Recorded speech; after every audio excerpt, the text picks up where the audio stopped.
I had always trusted her, or at least, I thought I had.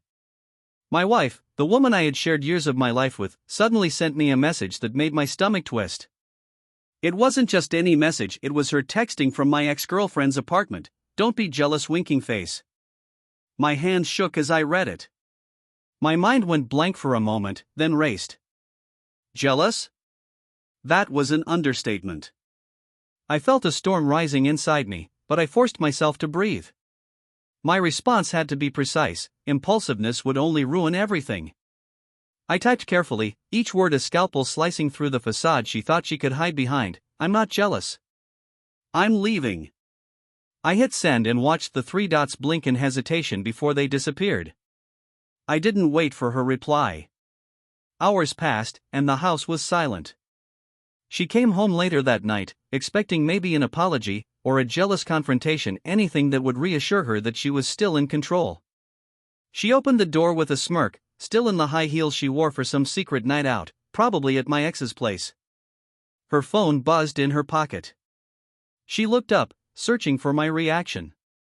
That's when she saw me standing by the doorway, calm, collected, and entirely unbothered.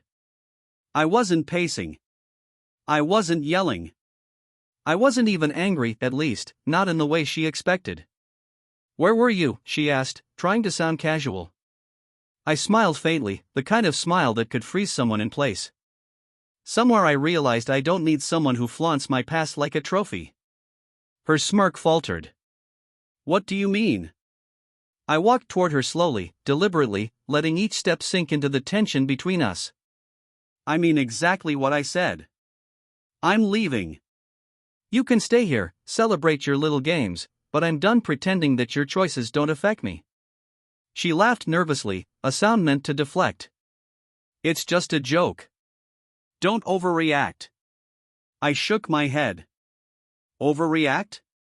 Overreacting would have been years ago, when I still thought your loyalty meant something. I gave you everything, my trust, my heart, my life. And you sent me a message from my ex's apartment, making a mockery of me. That's not a joke.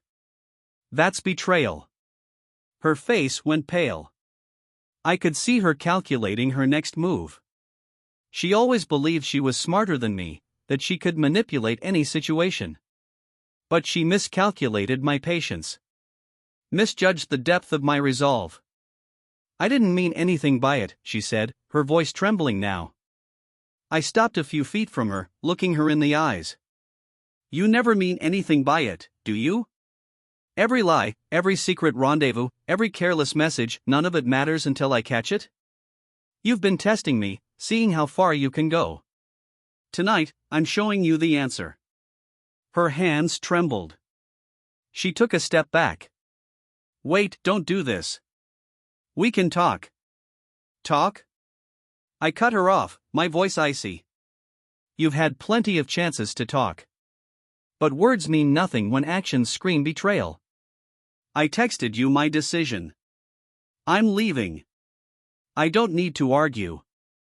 I don't need to explain myself. I don't need you to apologize." Her eyes filled with tears, but I didn't flinch. I had seen her manipulate tears before, use them like weapons, so I stayed still. I wanted her to feel the weight of what she'd done without me saying another word. "Please, don't go like this," she cried, desperation cracking her voice. "I didn't." "You didn't what?" I interrupted softly, almost whispering, each word deliberate and cutting. "You didn't think of me. You didn't respect me. You didn't honor the vows you made. And now, you're shocked that there's a consequence." I walked past her to gather my bag. She stepped in front of me, but I gently moved her aside. I didn't raise my voice. I didn't shout. I just moved with the calm certainty of someone who had finally broken free from years of deception. She grabbed my arm suddenly. "Please. I'll explain. I was just..." I stopped, turned, and looked at her one last time. "Save it. Every explanation, every excuse, every lie, it ends here. I'm leaving because I finally see the truth. Not the truth you wanted me to believe, but the truth of who you really are. And it's not someone I want in my life anymore. She fell to the couch, tears streaming freely, realizing her games had failed. I stood there for a moment, feeling the weight of years lifting from my shoulders. Then I turned and walked out, leaving the house, the life we had built, and her manipulation behind me. I didn't look back. The message she had sent, "Don't be jealous," flashed in my mind one last time. It had been her attempt to mock me, to provoke a reaction, to test me. But it had done the opposite. It revealed her true self, and it allowed me to act with clarity and finality. Outside, the night air felt like freedom. For the first time in years, I breathed without fear, without doubt, without betrayal hanging over me. She would never forget my response, the quiet power in my words, the finality of my action.